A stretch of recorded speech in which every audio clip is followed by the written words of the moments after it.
Hello, gorgeous! My name is Hannah, and recently I took part in my first Erasmus Plus Youth Exchange program. And in this video, I want to commemorate this experience, show it to my colleagues, but also to share my story to those who might be interested in taking part in such exchanges later on. So you can see what approximately can await for you, and then you decide, does it worth spending your time on? So let's get started. Firstly, what is Erasmus Plus Youth Exchange? It's a short-term exchange from 5 to 21 days when you come with people from different cultures and backgrounds to learn about important social topic in non-formal educational settings. We did had professional lectures, but nonetheless. In order to apply to Erasmus Exchange, you firstly need to find a non-governmental institution or organization in your country and find what are the Erasmus Exchange they are offering. Because initially they need to open a tender so that EU budget can give them some money. Mostly all the costs are covered by EU budget. So you get your travel reimbursement, depending on how many kilometers you spent, and also you don't pay for accommodation and food. It might happen that you need to pay some extra petty cash for some activities or for additional transportation, but nonetheless. I am attaching you the list of partners that we had on this specific exchange, and you can see that from Slovenia I applied through Društvo Mladih Evropejci Gorenjska. But of course there are many organizations and you should always do your own research. I also want to make a disclaimer that you need to be patient with your application. Before getting to this exchange, I applied to probably 20 other, and of course I was rejected. Trust yourself, trust the process, you will get there. Just there are also other participants that will be selected, so something better awaits you further on. Now I'm taking you with me to spend all of the days together. We will start with taking a 2-hour long train from Ljubljana to a very small city, Brežice. And we stay in youth hostel. It took us a while to just check in, but of course we managed it. I got into our room. We just have a huge wardrobe here, also the blankets. And now it's only the room for girls. There will be 6 of us. A mirror. And I just opened the window because it was no fresh air. And here's the view. She just found this forklift and it brings luck. So everyone who is watching the video, it gives you a lot of luck. We have a set of rules and I wrote the last one. If you forget someone's name, call him Sunshine. Because sunshine brings happiness. Okay, hi everyone. So today we will have our first workshop. During our first day, we talked about ethics in general, and we had many discussions and cases on how we will choose which decision to make based on our morality and ethic in general. And in the evening we had our first culture night of Slovenia and Bosnia. So we had some sweets to taste as well as alcohol and some culture items represented. We also had the Kahoot quiz to test the knowledge of each other cultures, and it was funny enough to see how people react to certain questions, especially if they got the wrong answers. Let's go.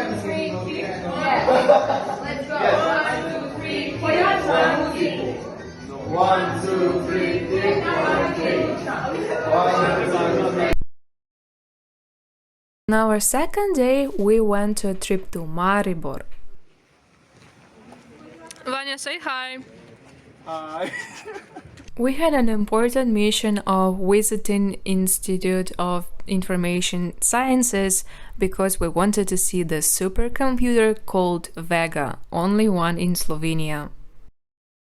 We had extremely useful and too professional for me presentation about its capacities and different researches field that is used for in Slovenia, mostly for natural sciences. We finally entered the server room for the supercomputer. We also checked the cooling system of this giant machine that was on the roof of the building, and we had a pre-review as well. After the presentation, I was extremely hungry. I went to the nearest cafe to have the huge bowl of salad, and I was starting eating.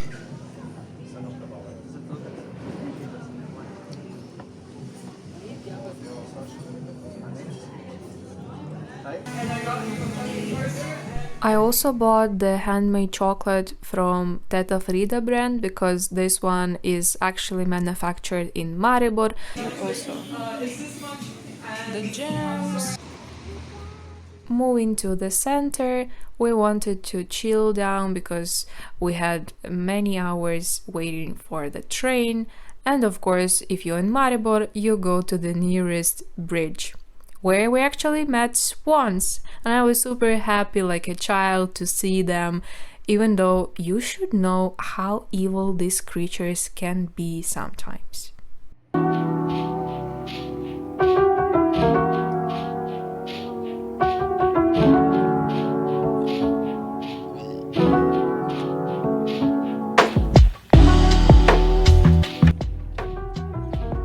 In the evening of the third day, we had culture nights of Bulgaria and Spain.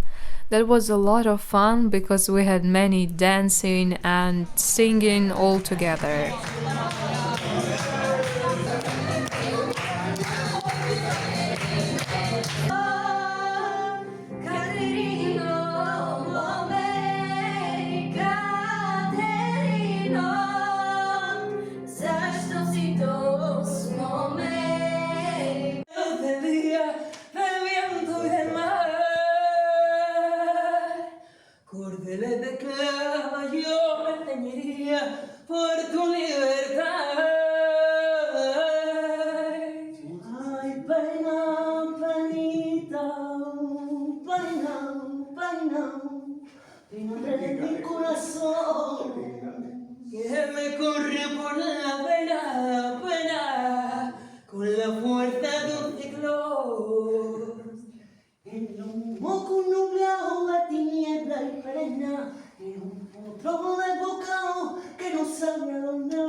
On fourth day, I had much more free time, so I went with a group to the local museum and castle of Brežice.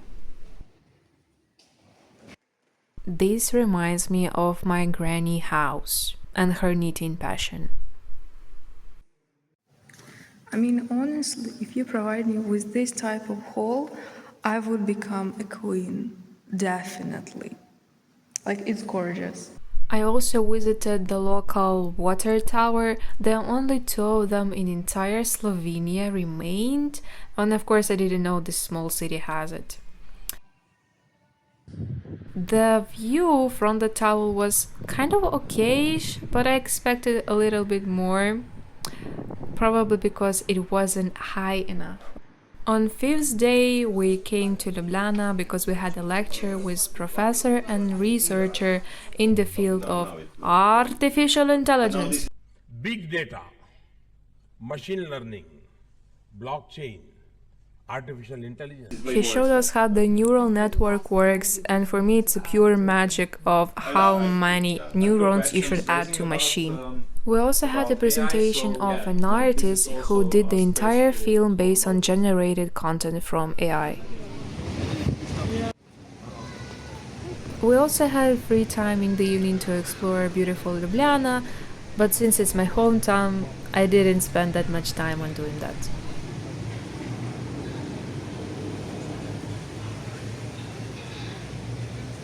And we started to celebrate Vanya's birthday on the train.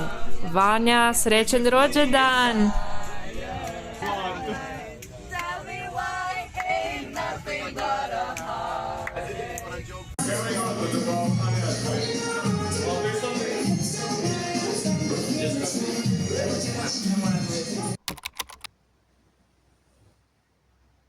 Saturday was the last productive day at the project, so we spent it filming our videos connected to AI and especially the ethical concerns that raised while using it.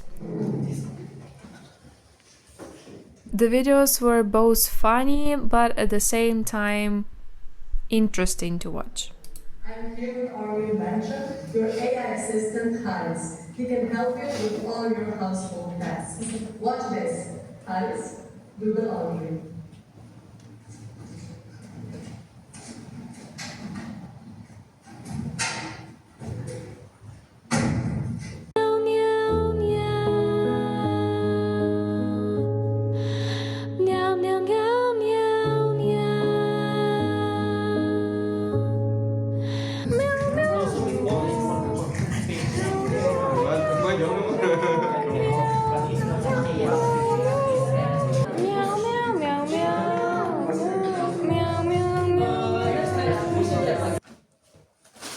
That was a sad story because it indicates us the end of our exchange, so it's time to pack ourselves and go back to home.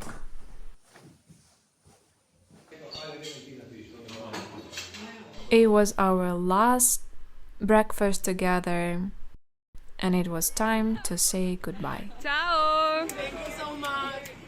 And here is my summary, how I felt after the exchange. First of all, I did learn more about AI, about its development, its complex structure, how much electricity it uses, and I like the discussion whether it's ethical to have AI or advanced robotics as your family member. Because there are some advantages, there are some cons and pros that you should consider.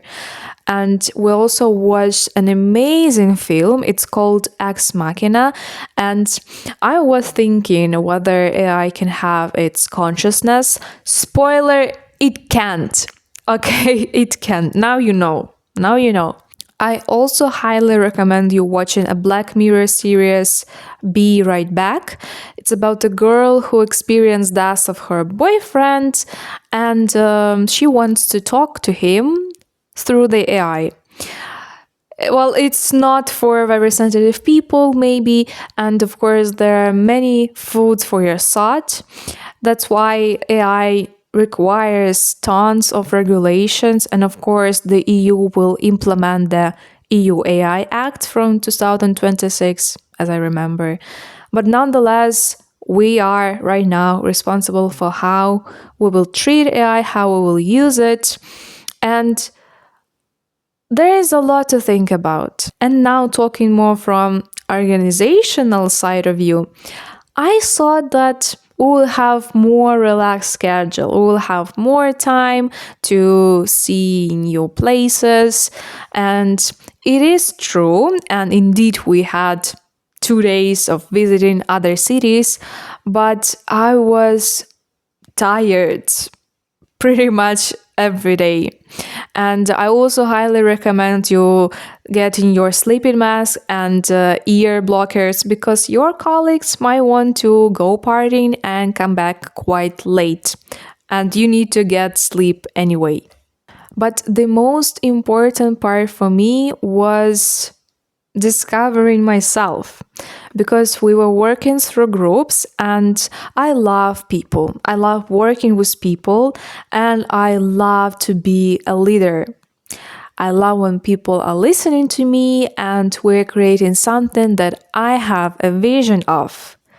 But here's the T. You should always take into account everyone else's point of view, because we are all different and we have different opinions. So for me, it was sometimes challenging, sometimes it's something that made my day, because I learned a lot from other people that are more experienced in such fields, or they have very different point of view that I didn't even think about before. So everyone's contribution made me feel more aware of the topic itself. I'm not saying that the teamwork itself was the easiest part of the project, but I did enjoy it. And for me, that's certainly a plus. And of course, I want to finish this video on a nice and warm note and say thank you to all of my colleagues and all the organizers that made this exchange be possible, who made their contribution, who was passionate, who was involved, who was taking actions, who was listening to others, who participated in every heated discussion. I love you and I wish you all the best. No matter from which country you're coming, we all live in one world. That's why we are all responsible for making it safe and better environment. So stay active, be passionate, share your story with others so you can inspire them. And thank you for being sunshine all day, every day.